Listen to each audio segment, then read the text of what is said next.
அப்புறம் SV Sekar sir drama போடும்போது பர்சனலாக எங்களை கூப்பிட்டு வேற வச்சு பார்க்க வச்சார். இப்போ ரீசெண்டாக பர்சனலாக கூப்பிட்டு நம்ம இது போட்டிருக்கு வாங்க அப்படின்னு பண்றது இல்ல, காலத்தை கடந்து நிக்கிறதுக்காக சீசனல் காமெடிஸ் பண்றது இல்ல, கண்டென்ட்டா பண்றதுனால அது எப்ப பார்த்தாலும் இன்னைக்கு பார்த்தாலும் பிரச்சனை. நாங்கள் சிலதெல்லாம் ஃபுட்டேஜ் ஒரு 25-4 மினிட்ஸ்க்கு கேட்பாங்க, அது கட் பண்ணி 24 வீடியோவாக ஷார்ட்ஸில் போட்டு வச்சுருப்பாங்க. எனக்கே தெரியாது இது எங்கே பண்ணி தொலைச்சோ. இந்த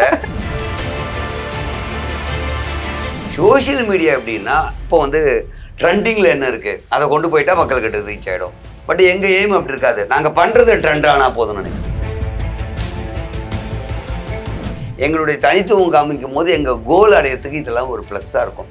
இவங்களா இதுவும் பண்ணுவாங்க இதுவும் பண்ணுவாங்க இதுவும் பண்ணுவாங்க, இவங்க எல்லா ஜோனர்லேயும் வராங்கடா.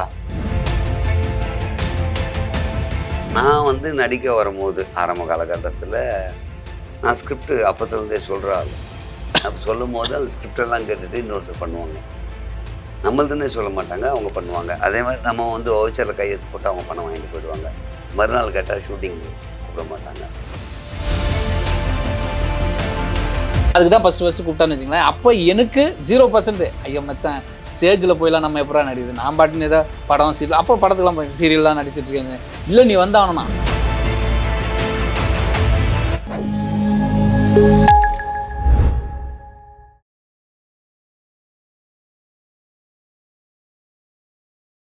சினிமா, டெலிவிஷன், டிஜிட்டல்லாம் பார்த்தோன்னு வச்சுக்கோங்களேன். முல்லை கோதண்டம் லேட்டஸ்ட் காமெடின்னு ஒரு 2000 காமெடி இருக்கு.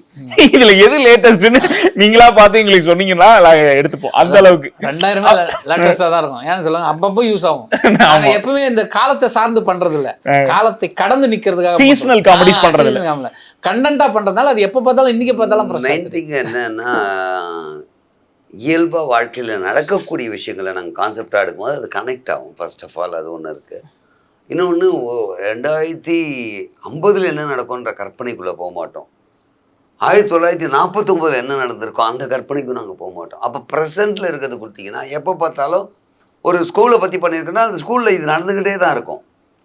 அது எவர் க்ரீனாக எப்போ பார்த்தாலும் ஆமாம் ஸ்கூலில் இப்படி தான் நடக்குது. ஒரு பேரண்ட்ஸுமே ஆமாம் இப்படி தான் நடக்குது. ஒரு ஸ்டூடெண்ட்டும் நான் படிக்கும் போது இப்படி தான், அடுத்த ஸ்டூடெண்ட் நான் படிக்கும் போது இப்படி தான்.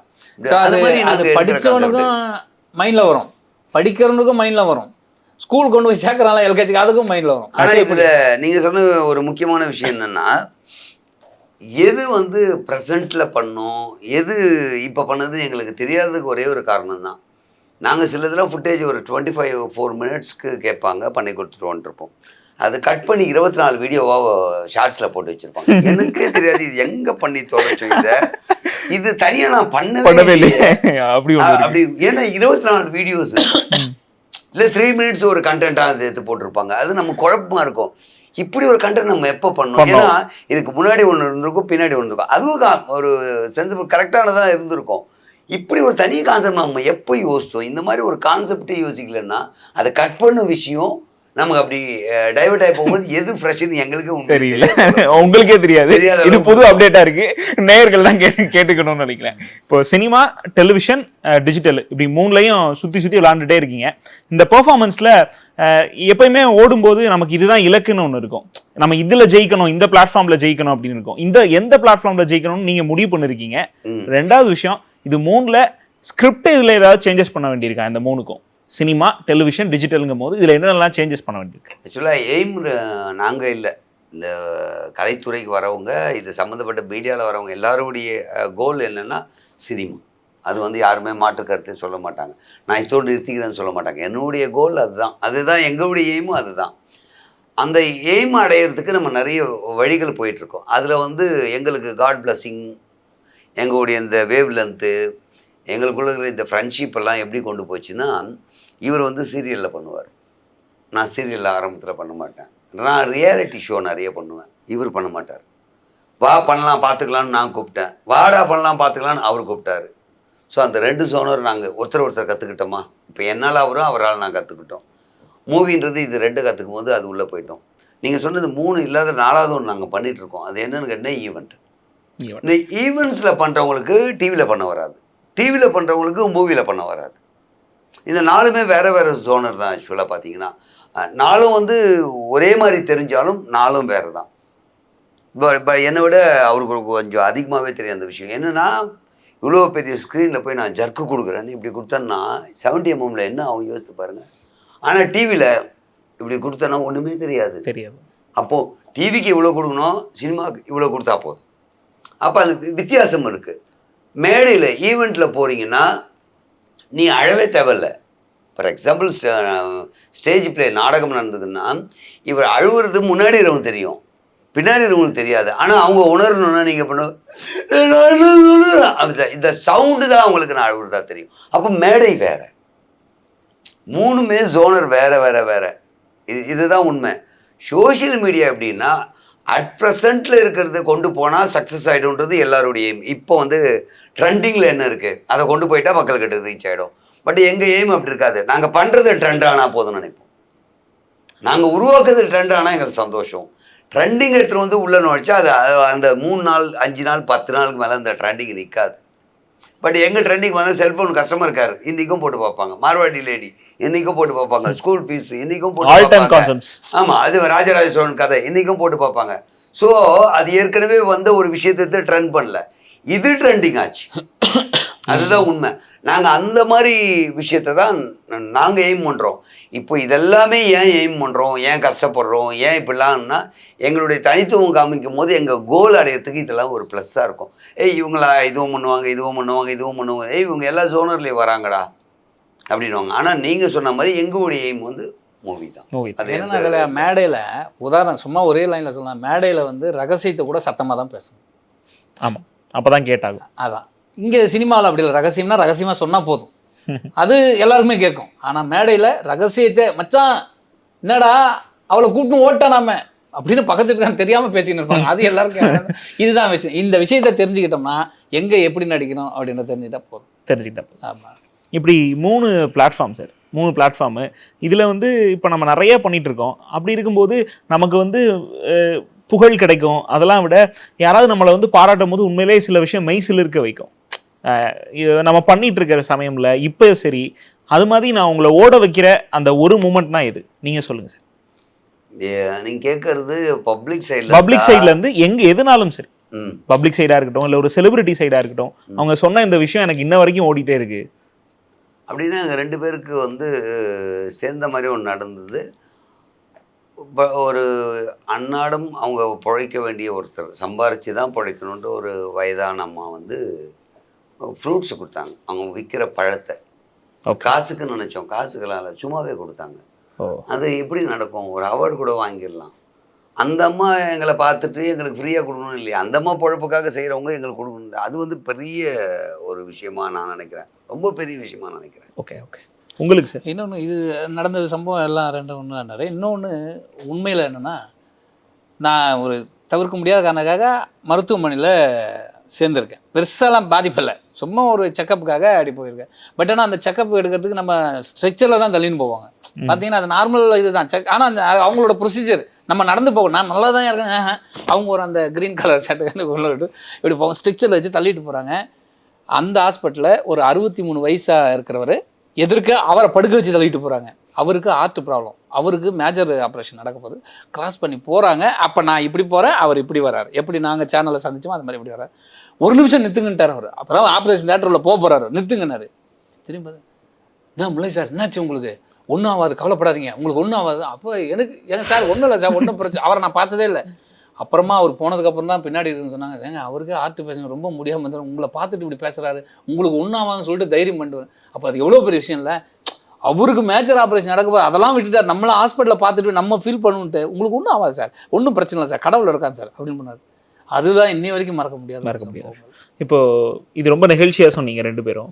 இதில் இத்தனை கண்ட்ரிஸ் போனோம் அப்படின்றதும் சொன்னீங்க. இப்படி சொல்ல தற்பெருமையாக சொல்லி 18 கண்ட்ரிக்கு போயிட்டோம். அடுத்த மாதம் கூட வெளிநாடு போக போகிறோம். கரெக்ட்.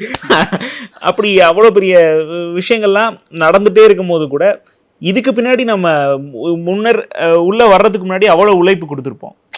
ஒரு கலைஞனாக இருக்கவன் ஆரம்ப ஸ்டேஜிலிருந்து அவ்வளவு அவமானங்கள் எல்லாத்தையுமே பல கஷ்டங்களையும் அனுபவிக்க வேண்டிய நிலைமையெல்லாம் வந்திருக்கும். அந்த மாதிரி உங்களுக்கு வந்தது அப்படின்னு ஏதாவது குறிப்பிட்டு சொல்ல முடியுமா 2 பேரும்?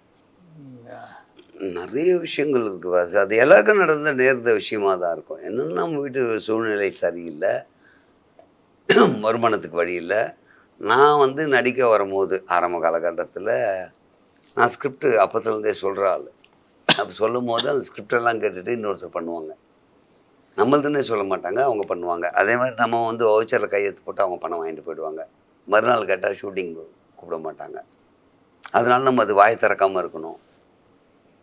அந்த மாதிரி இழப்புக்கள் நிறைய நடந்திருக்கு. அந்த ஏமாற்றங்கள்னு சொல்லலாம் இல்லை? ஆமாம், ஏமாற்றங்கள் நிறைய நடந்திருக்கு, நடக்க தான் செய்யும், அது இல்லை. அதே மாதிரி எனக்கு வந்து இந்த டயலாக் மெமரி பண்ணி பேசுகிறதுக்கு வராது. ஒரு கன்சர்னில் வந்து ரொம்ப அவமானமாக என்ன இவர் சரியாக நடிக்கலான்னு சொன்ன அதே கன்சர்ன் அதுக்கப்புறம் என்னை பார்த்துட்டு இவர் எப்போ நம்ம சேனலுக்கு வந்து ப்ரோக்ராம் பண்ணுவார், இது சத்தியமாக நடந்தது, இவருக்கும் தெரியும். இவர்கிட்ட தான் அதுக்கப்புறம் கூப்பிட்டாங்களே, இவர் கூட தான் அந்த நிகழ்ச்சி பண்ணுறேன், என்ன இவர் பேசவே மாட்டுறாரு, இவர் என்ன அப்படிலாம் சத்தம் போட்டு முல்லை தான் என்னை கூப்பிட்டாரு, அந்த இடத்துல போய் பண்ணிட்டேன். அதே முல்லைக்கிட்ட சொல்கிறாங்க, அவர் எப்போ நமக்கு வந்து பண்ணுவார், கூப்பிட்றாங்கடா. நான் இல்லைடா ஏற்கனவே டேய் அன்றைக்கி ஏதோ நடந்து போச்சுப்பா. அதுக்கப்புறம் பல ஆண்டுகளாக பல வீடியோஸ் அவங்களுக்கு பண்ணி கொடுத்தேன். அப்படி ஒரு நிகழ்ச்சி நடந்தது. எவ்வளோ அவமானப்படுத்தினார்களோ அவர்களே வந்து சிவப்பு கம்பளம் போட்டு நீ எப்போ வருவே, நீ எப்போல்லாம் வந்து பண்ணி கொடுப்ப, உனக்கு எப்போல்லாம் வாய்ப்பு இருக்கோ வா, நீ பண்ணி கொடுத்தா நல்லா இருக்கும். உண்மை என்ன, உண்மைதான், அதுதான் உண்மை. அவமானப்படுத்தினாங்கன்னும் போது அவன் வந்து முதல்ல இதை நடிக்க வரமாட்டான். நான் சொன்னால அதுதான் சொன்னேன் பாருங்க, இப்போ சீரியலில் இதெல்லாம் நடிக்க வரமாட்டானல்ல. நான் இந்த ரியாலிட்டியில் நான் ஏறவே மாட்டேன்னு கடைசி வரைக்கும். இந்த மாதிரி ரியாலிட்டி ஷோ கலக்க போகுது மாதிரி ஜீ தமிழில் வந்து என்ன மிச்சம் அது என்ன ப்ரோக்ராமு, ஜீ தமிழில் ரோஜா மேடம், ரமேஷ் கண்ணா, அதுக்கு முன்னாடி ஒன்று சூப்பராக அது அதே போல் டைட்டில் கலக்க போகுது யார் மாதிரி. அதுக்கு தான் ஃபஸ்ட்டு கூப்பிட்டான்னு வச்சுங்களேன். அப்போ எனக்கு 0%. ஐயோ மச்சான், ஸ்டேஜில் போயெல்லாம் நம்ம எப்படா நடிக்குது, நான் பாட்டுன்னு ஏதோ படம் சீரியல், அப்போ படத்துக்குலாம் சீரியல்லாம் நடிச்சிட்டு இருக்கேன். இல்லை நீ வந்தாகணும். அதுபோல் இவனை வலுக்கட்டாயமாக நான் சீரியல் பக்கம் கூப்பிட்டு போனால் இவன் சொன்ன மாதிரி ஃபஸ்ட்டு இவனாண்ட இருக்க என்ன ப்ளஸ்னா, ஃபஸ்ட்டு இவனால் அதை வாங்கி ரிசீவ் பண்ணி சொல்ல முடியல. அதே ஒரு இன்டர்வியூ மாதிரி காமெடியான ஷோ தான் பண்ணோம். பட் ஆனால் ஃபஸ்ட்டு சொல்ல முடியல, கொஞ்சம் சொதப்பிச்சு. அதனால் பின்னாடிலாம் பேசுவாங்கள்ல, அப்போ இவனுக்கு ஒரு மாதிரி ஆகிப்போச்சு. அந்த வைராகியத்தை வச்சுக்கிட்டு தான் இவன் அதுக்கப்புறம் நல்லா நடிக்க ஆரம்பித்தான். அப்போ வந்து இந்த ஸ்டேஜ் ஷோலாம் பட்டையை கலப்பும்போது அப்புறம் என்ன, அப்போ எங்கள் 2 பேருக்குள்ள என்னன்னா இதுதான் மேட்ரு. டே மச்சான், நீ இந்த கண்டென்ட் இந்த கேரக்டர் எடு, நீ பண்ணிடுவேன் அப்படின்னு நாங்கள் 2 பேரும் பேசி அவன் வந்து கான்ஃபிடென்ட்டாக வந்து பண்ண ஆரம்பித்தான் பாருங்க. அப்போ அப்படியே தலைகடாக மாறிடுச்சு. எப்போ சும்மா ஒரு சின்ன அளவுக்கு கூப்பிடாங்களோ, இல்லை முல்லைக்கு வந்து சேர்ந்து பண்ணுற மாதிரி பேசு அப்படின்னு ஒரு எம்டியே எங்கிட்ட உட்காந்து பேசும்போது நான் சொன்னேன், வா மச்சான் நம்ம 2 பேரும் சேர்ந்து பண்ணலாம்டா. இல்லை வேணாம், அவங்க சொன்னாங்க, இப்போ ஒன்றும் சொல்ல மாட்டான், கேட்கறதே அவங்க தான், வாடா. இன்னும் கேட்டால் அவனுக்கு ஞாபகம் இருக்கானான்னு தெரியாது. அப்போ வந்து பேரில் போடும்போது வெறும் முல்லை மட்டும்தான் போடுவாங்க அந்த சேனல்லையே. எப்பவுமே எல்லாருமே அதான ரீசன். இப்போ நம்ம சேனலில் கூட யார் வந்து பண்ணால் முல்லைன்னு மட்டும்தான் போடுவாங்க. எப்போ திருப்பி கூப்பிட ஆரம்பிச்சாங்களோ முல்லை கோதண்டன் டீம்னு போட ஆரம்பித்தாங்க. அதுதான் வெற்றிக்கு. இப்போ ஈரோடு மகேஷன் இருக்காரு, கலக்க போகுது யாரில் ஒரு என்ன கண்டஸ்டன்ஸாக போனார், அவரே ஜட்ஜாக வந்தார். அதுதான் வரலாறு, அது பெருமை இல்லை. அதுபோல் இவர் வேலை செய்த இடத்துக்குலாம் கெஸ்ட்டாக போயிருக்காரு. எங்கே ஹோட்டலில் வேலை செய்திருப்பாரு. இன்றைக்கி வந்து அந்த 5 ஸ்டார் ஹோட்டலில் தனியாக போய் கெஸ்ட் மாதிரி எங்களை உட்கார வச்சு பண்ணும்போது எங்களுக்கு அடுத்த விஷயங்கள் 3 இருக்குது. அப்போ என்னை தேர்த்துனது என் நண்பன் தான். உண்மையிலேயே அது பேட்டியிலே ரொம்ப சீரியஸாக போகுதுன்னு நினைக்காதீங்க. எனக்கு கொஸ்டின் அது மாதிரி இருக்குது, தயவு செஞ்சு தப்பாக நினச்சிக்க வேண்டாம். 3 இடங்கள் என் வாழ்க்கையில் நான் வந்து ரொம்ப கண்ணீர் சிந்தின ஒரு நேரம், மகிழ்ச்சியான சொல்லுவாங்கள்ல ஆனந்த கண்ணீர், அது சிந்தின இடம். ஒன்று டாச் கவர்மெண்ட்டில் நான் ஒர்க் பண்ணேன். அதே டாச் கவர்மெண்ட்டில் ஒரு சாதாரண வேலைக்காரனாக இருந்தேன். நான் ஒரு ப்ரோக்ராமுக்கு சீஃப் கெஸ்ட்டாக போகிறேன். அப்போ கண்ணில் கண்ணு கலங்குது. இவன் கேட்குறான் என்னடான்றான். இதே ஹோட்டலில் நான் ஒர்க் பண்ணியிருக்கேன், இதே ஹோட்டலில் இன்றைக்கி சீஃப் கெஸ்ட்டாக வந்திருக்கேன். டாச் கவர்மெண்ட்டில் இருக்கிறதுலே 5 ஸ்டார் இது மட்டும்தான், மீதிலாம் 3 ஸ்டார், எல்லாம் 5 ஸ்டார்னுவாங்க. அது எனக்கு 5 ஸ்டாரை பற்றி தெரியும்னு ஓப்பனாக சொல்கிறேன். அதில் போகும்போது நிகழ்ந்தேன். டவர் கிளப்னு ஒரு கன்சர்ன் இருக்குது, இங்கே அண்ணா நகரில் இருக்குது. ஒரு நியூ இயருக்கு போகும்போது அங்கேயும் நான் ஒர்க் பண்ணியிருக்கேன். அங்கே வந்து நியூ இயர் ப்ரோக்ராமுக்கு நாங்கள் தான் செலிப்ரிட்டி. அப்போ கண் கலங்குது, என்னடான்றான். இல்லைடா இங்கேயே நான் ஒர்க் பண்ணியிருக்கேன், இன்றைக்கி செலிப்ரிட்டியாக இவ்வளோ கூட்டங்கள் மத்தியில் நம்ம கூட செல்ஃபி எடுக்கிறதும் நம்மளை பார்க்கணுன்றதும் என்ன தெரியும் அவங்க வந்து அறிமுகப்படுத்திக்கிறதும் நீங்கள் வரும்போது நான் அப்படின்னு சொல்கிறதும் அப்படிங்கிற போது அந்த நிகழ்ச்சி இருந்தது. இன்னொரு தடவை என்னென்னா, ராஜா அண்ணாமலை மன்றத்தில் ஃபஸ்ட்டு ரோ உட்காந்துட்ருக்கேன், ப்ரோக்ராம் போயிட்டுருக்கு, சீஃப் கெஸ்ட்டு நம்ம உட்காந்து பார்த்துட்ருக்கேன். அப்போது கண் கலங்குது. ஆனால் அப்போ இவ்வளோ பேச்சு கூட வரல, நெஞ்சு அடங்கி பேச முடியல. என்னன்னு கேட்குறான், திணறேன், பேச முடியல. என்னடா ஆச்சுன்னா, இதே ராஜா அண்ணாமலை மன்றம், கலைவாணர் ரங்கம், ராணி சீதை மன்றத்துக்கெல்லாம் நான் ஒரு காலத்தில் 15 ரூபா கொடுத்து பாஸ் வாங்கினோன்னு லாஸ்ட் ரோவில் உட்காருவோம். முன்னாடி வாங்கிறதுக்கு காசு ஜாஸ்தி, அவ்வளோலாம் என்கிட்ட பணம் இல்லை. அப்போ அந்த ஒரு நாடகத்துக்கும் ஒரு படத்துக்கும் இல்லை ஒரு கச்சேரிக்கு மாதத்துக்கு 2 கொடுப்பாங்க. அந்த லாஸ்ட் இந்த முகம் கூட தெரியாது. அங்கே உட்காந்து நான் பார்த்துருக்கேன். காட்டிலே மழை, எஸ்வி சேகர் சார் நாடகம்லாம் அவர் குரல் தான் கேட்க முடியும், பெருசாக தெரியாது, இவ்வளோ ஒன்று உருவமாக தெரியும். அந்த இடத்துலேருந்து இந்த இடத்துக்கு வர்றதுக்கு எனக்கு ஒரு 10 வருஷம் ஆயிருக்காண்டா. அந்த கடைசியில் இருந்த நான் இங்கே உட்காந்து பார்க்கறது இல்லை, நான் பார்க்குறேன்னு சொல்லிட்டு பர்ஃபார்ம் பண்ணுறாங்க தெரியுமா.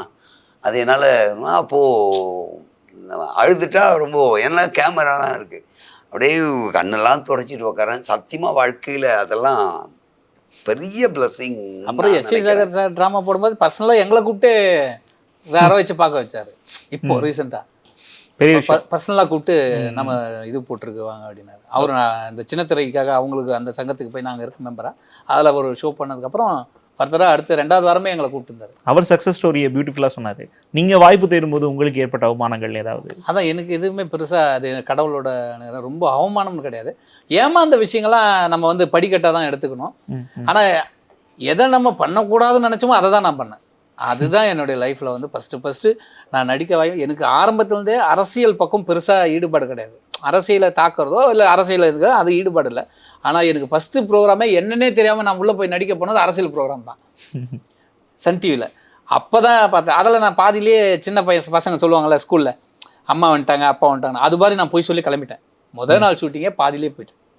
அதுக்கப்புறம் அவர் விஜய் சார் தான் என்னை கூப்பிட்டுருந்தாருன்னு சொன்னல, அந்த நீங்கள் கேட்ட பாடல் சார் அவர் தான் அவர் கூப்பிட்டு அவர்கிட்ட சொல்லிட்டேன், சார் அரசியல் ப்ரோக்ராமை சொல்லிட்டு இருக்கீங்க சார். இல்லை நீங்கள் நடிக்கிறேன்னு சொன்னீங்களே அதனால் சொன்னேன், சரி பரவாயில்ல விட்டுருங்க. அடுத்த வாரமே சூப்பர் 10 ஒரு ஷோ, படத்தை உல்ட்டா பண்ணி பண்ணுவாங்க, பாட்டு போடுவாங்க சன் டிவியில். அதில் தான் போய் ஜாயின் பண்ணி அதுக்கப்புறம் அதான் இது போல் நிறைய விஷயங்கள், பண விஷயங்கள்லாம் எல்லாமே ஏமாற வேண்டியதான். வளர்ற போது வேறு வழியே இல்லை, வளரணும். இல்லை அதில் வந்து முல்லைக்கிட்ட இருக்கிற பெரிய ப்ளஸ்ஸு வெளியே தெரிகிற விஷயம் இல்லை, இது வந்து பக்கத்தில் பழகிறதா தெரியும். இவர் வந்து எல்லாத்தையும் ஒரு நியூட்ரலாக எடுக்கக்கூடிய பர்சன். சந்தோஷத்தையும் சரி துக்கத்தையும் நியூட்ரலாக எடுக்கிறதால அவர் கூட இருந்து எனக்கு பெரிய ப்ளஸ்ஸு. ஏன்னா நான் ஒன்லி அதை இந்த சிவன் சொல்லுவாங்க, அவரை ரொம்ப உருகி பண்ணுறேன்னா வரத்தை குத்துட்டு மாட்டிப்பாருன்னுவாங்க. அந்த மாதிரி கேஸ் தான் நான். யாருன்னா ஒருத்தர் பண்ணுறேன்னா விழுந்து எழுந்து அவங்களுக்காக பண்ணணும்னு நினைப்பேன். வேணான்னா தூக்கி அடிச்சேன்னா அவங்கள ஜென்மத்துக்கு பார்க்க மாட்டேன் அப்படி. ஆனால் அவர் அந்த நியூட்ரலாக இதை தான் என்ன சொல்கிறாரு, நீ அடிபட்டு வந்த அப்படின்னா அது உன்னை ஏறதுக்கான வழிதானே தவிர அவனை நீ தப்பாக நினைக்காத, அவன் அது பண்ணதான்டா நீ மேலே வந்திருக்க. அப்படி ஒரு பாசிட்டிவான விஷயங்கள் அவர்கிட்ட நிறைய எடுக்கலாம். அந்த மனோநிலை யாருக்கும் கிடைக்காது. சந்தோஷம் வந்தால் நம்ம ஓவராக சந்தோஷப்படுவோம், துக்கம் வந்தால் அப்படியே தொய்வாயிடுவோம். அது ரெண்டுமே சமமாக எடுத்துக்கிற ஒரு பர்சன். எங்களுக்கு இந்த நேர்காணல் சிறப்பாக அமைஞ்சிச்சு. உங்களுடைய நல்ல எண்ணம் ஈடேற்றும் நாத சார்பாக தேங்க்யூ. நன்றி. நன்றி.